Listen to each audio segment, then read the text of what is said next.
You guys should make it look like I win. Yeah. Are you all ready? Yep.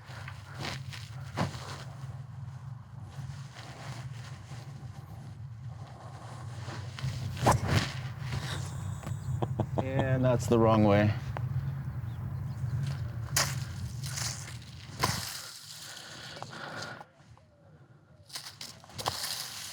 Oh, God. I'm remembering why I hate this game.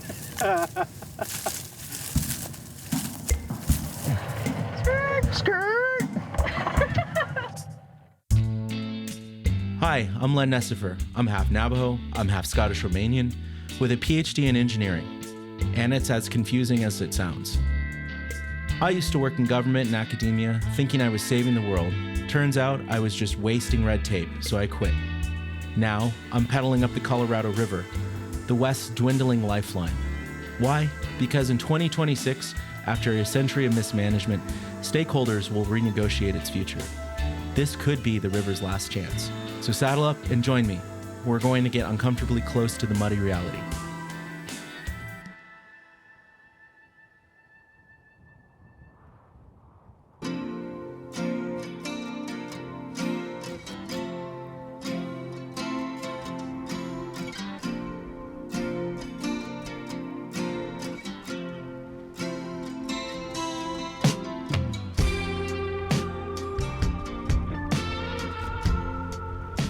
I'm inspired by the conversations I've had.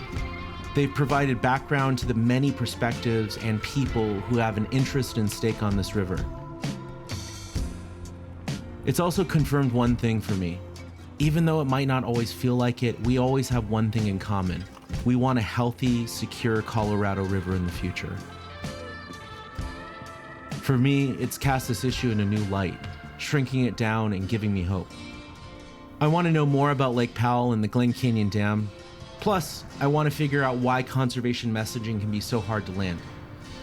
So I'm cycling towards Page, Arizona to meet Teal Leto, aka Western Water Girl, for a round of golf. She's a wealth of knowledge when it comes to the Colorado River.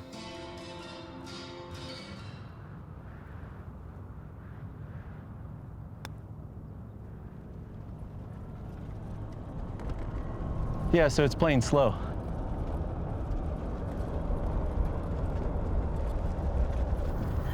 They have such cute little mitts. Oh, they're both the same.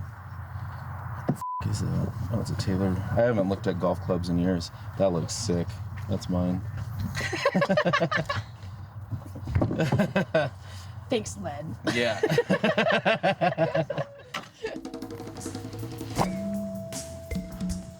Right down the middle. So this morning we're out here in Page playing a round of golf. So a weird fact about me is I played golf for probably like 20 years of my life. Largely quit because of the water. You know, I moved to Southwest and saw how little water there was, and I began having existential questions about, is this really the best use of water out here? And I came to the conclusion, no. But I'm out here with my friend Teal, also known, AKA Western Water Girl. Woot woot. Is this your first time playing golf? Oh yeah, I've only ever played putt-putt before, so this is gonna be a real journey for me. Oh, hell yeah, brother. Well, what do you think? What do you think you're gonna get canceled for playing a round of golf? So my followers are totally gonna believe I've committed a cardinal sin, Yeah. but also I can finally tell all the people who are like, well, you have to try it at some point in time to go F off, so. Yeah.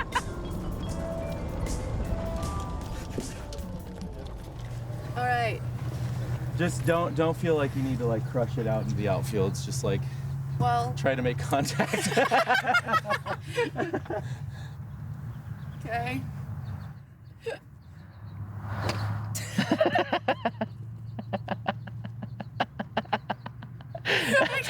One, two, three, four, one.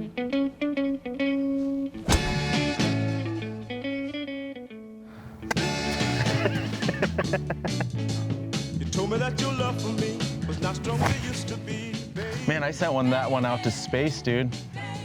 So did I. Yeah, so did you. Nothing but this chicken feed. Oh, bend your knees.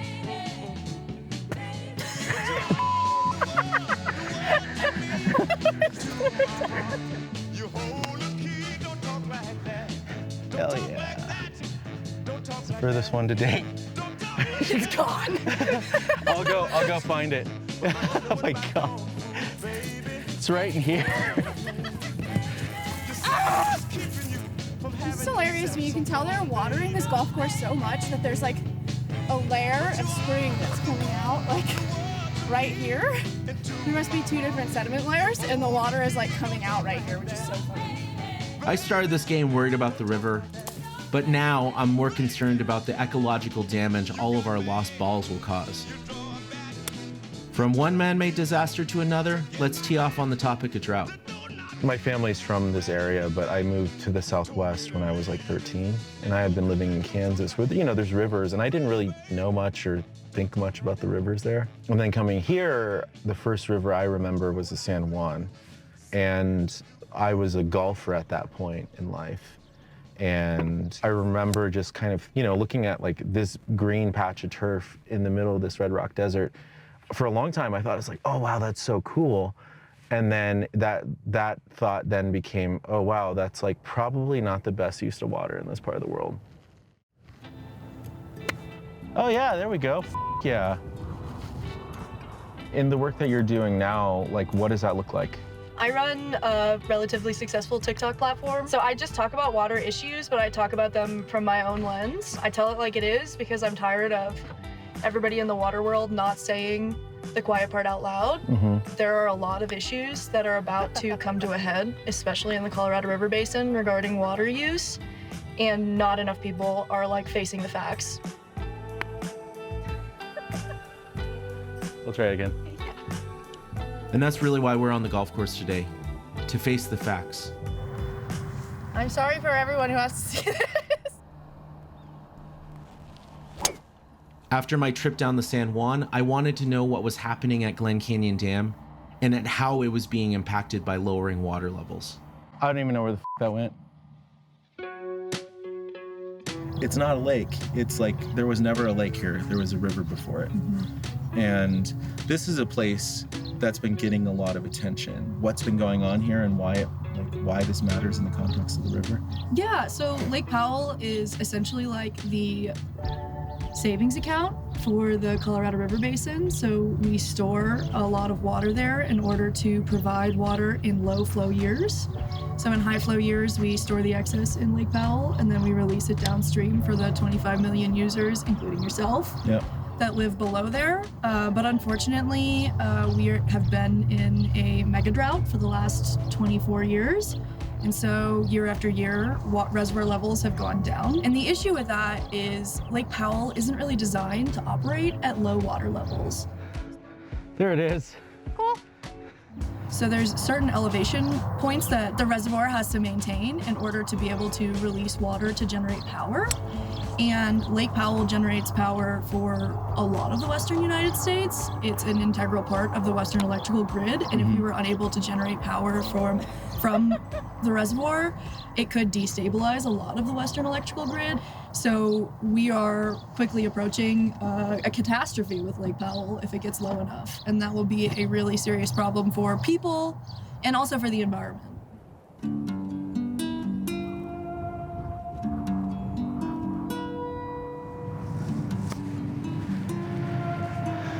Too far. During my doctoral research, I studied how culture influences environmental and energy policy. Believe it or not, the culture you come from has a big impact on how you see the world around you. In the community that I come from, generally we tend to live more on the spectrum of living in balance with the natural world and recognizing the limitations of human influence on it. I have not made my comeback. I need to put some more time in. However, for most Western cultures, they relate to nature as something to be controlled by humans and often pursue this as an ends to their policy. That was a slice. Kind of remembering why I quit, why I stopped playing, and why it can ruin a wonderful time outside. This fundamental difference in worldview creates significant cultural divides and often has a huge influence on our approaches to environmental issues and how we think it's best to manage them. Yeah, there you go. I mean, you're making contact. Yeah, hit it again. I see that all the time on my platform. People are always asking like why we don't just get more water, like why don't we pump it over from the east, why don't we build desalination plants? And like my answer to that is we cannot keep augmenting water forever, and we have to figure out how to live within our means. Especially because the way that we allocate water in the West is we act like it's an endless resource. Just keep it left, just so we can not lose too many balls today. Left, okay. Well, I think we should get another hole in. Yeah, yeah. Well, you can get another hole in. I'm just gonna try to hit the ball.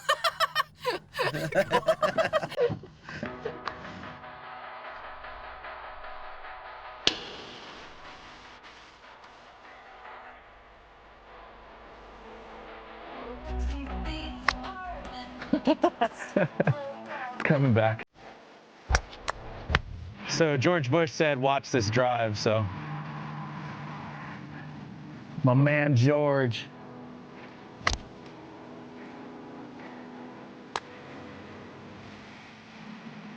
It was a shame we only played 9 holes, because after my 18-year hiatus, I finally felt my swing was coming in. Oh yeah. And the doctor ends his dry patch, ladies and gentlemen. The drought is over. Glen Necefer made it rain. But this wasn't just about rekindling my golf game. In my conversation with Teal, the sobering reality that no matter how you cut it, water is a huge part of what's going to be impacted by climate change.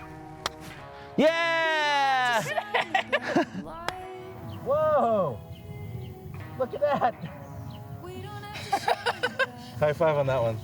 You can't tell my followers. When people talk about climate change, I don't think they do enough messaging about how like climate change is a water problem. Like just inherently all across the globe, it's gonna be a water problem. The federal scientists just came out with a study, I think last year, that said Colorado could lose 50% of its snowpack by 2080. And like it would look a lot closer to like Arizona. I laugh about that. It's like, oh yeah, Colorado's gonna turn into Arizona or look like Arizona by 2080. It's like, what the f is Arizona gonna look like? That's the real question. Golfing in the desert, overlooking a dam with questionable structural integrity while chatting with a TikTok famous Colorado River guru. It pretty much sums up the timeline we're now on, and I love it. Teal reminds me that the future of this movement is smart, impassioned, and emboldened, and that's inspiring and comforting. It's time to visit my OG homeland, the Navajo Nation. Like the rest of the tribes on the river, we are the senior-most rights holders to its water. Never mind, a third of households on the reservation don't have access to it. We also have some of the best gravel cycling in the western United States.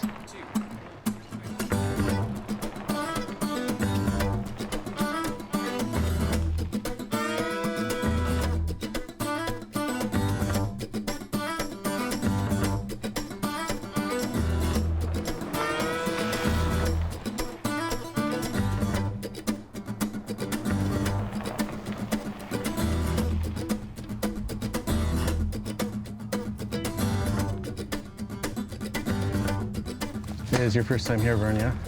Yeah, first time. This is Halchida, like uranium mill site. So this was operating probably from the 50s until the 70s. Yeah, a bunch of uranium ore was produced here, or like refined here.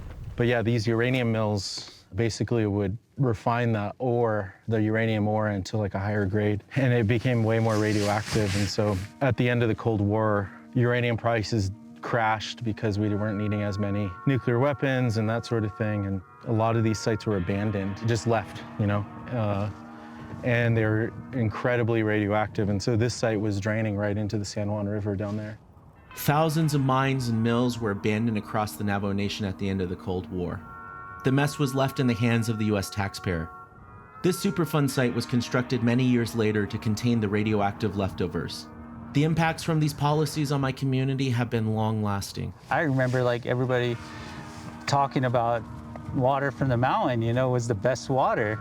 And everybody's going up there for ceremony water, and unknowing to them that probably toxic in some way, because like there's drilling on the other side of the mountain. Yep. And people are just getting exposed still. Yeah, still.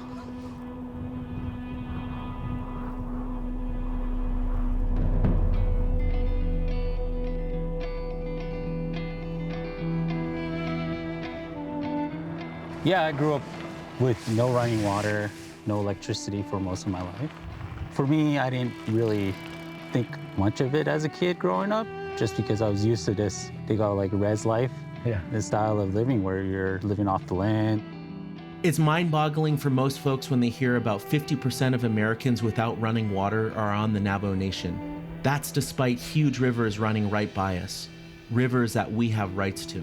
The Navajo Nation's water rights to the Colorado River remain largely unrealized due to legal and political complexities. At nearly every turn in management decisions around this river, tribes have been purposely excluded from this discussion. The 2026 renegotiation offers a crucial opportunity to address this. But even with recognized rights, we face challenges accessing water due to costly infrastructure to pull the water from the river. Growing up here, it's ingrained that water is precious. It's only when you leave the res that you realize it's not like that everywhere.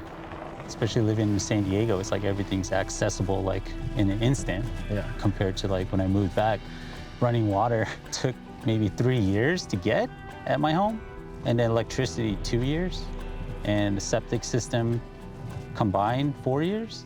What kind of blows my mind is that tribes have the most senior water rights on these rivers. But the federal government has found every which way a loophole of saying, no, it's not our duty to deliver that water to you or get it to you, even though we forced you to live in this place. And then meanwhile, California and Arizona and all these states downstream are using our water rights. Navajo Nation owns upwards of 20% of the water that flows in the Colorado. Which is a vast amount of water. But we're not talking about very many people. There's about 160,000 people on the res, and about 1/3 of those households don't have running water. It's a frustrating situation, but you can't stay frustrated for long in a place like this. Most people just worry about survival. Yeah. And day to day, that's just kind of how res life is. You know, it's so easy for water to kind of fall low priority when you got not enough police or, you know, lots of crime or, you know, or just like real poverty.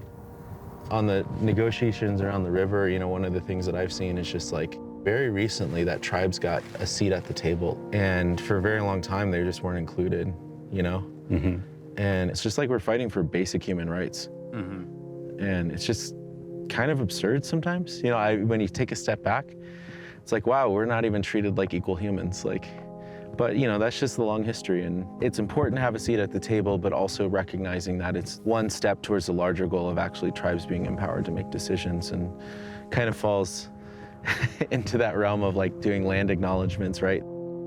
As the 2026 renegotiation of the Colorado River Compact approaches, the role of tribes in this river system is once again on the table.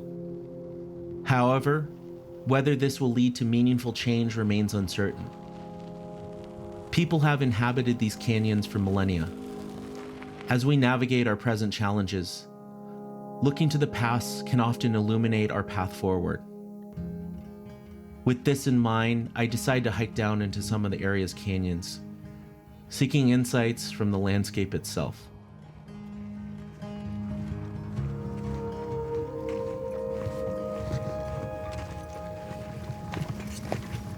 Watch your step. Hi, dog. In the Navajo tradition, we have these clans that are passed down matrilineally, but my first clan is actually a Hopi clan, and it's the Tobacco clan, and I can see that they were here at one point based upon what's on the wall. It's kind of crazy thinking about.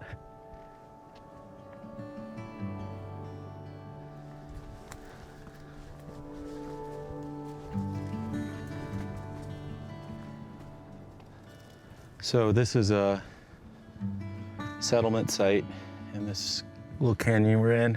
Probably built after 1000 AD and was occupied probably up until the 1400s, late 1300s. But the ancestral Puebloan people lived in these canyons and probably farmed, traded a lot. They had pretty extensive trade networks that would allow them to live here and There's some archaeologists and some Native people that make the argument that what led these people to leaving this area was an extended mega drought that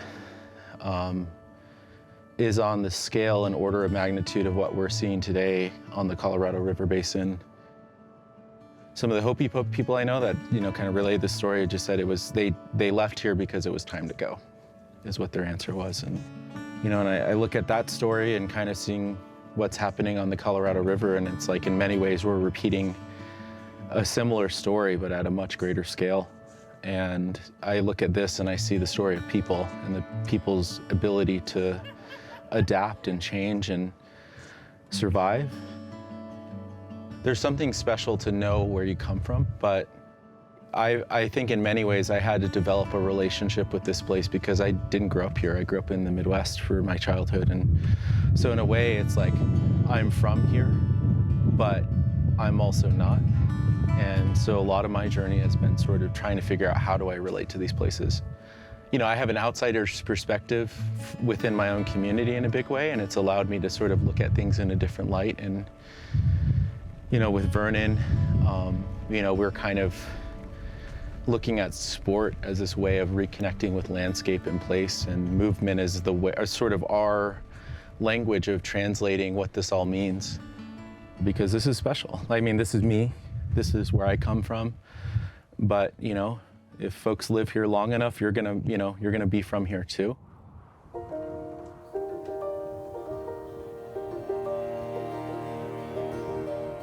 That sense of belonging, of deciding to own where you are from, has a profound impact on how I view and treat this place. I wonder, if we all had that same sense of shared history, would we act differently in our actions to solve these problems?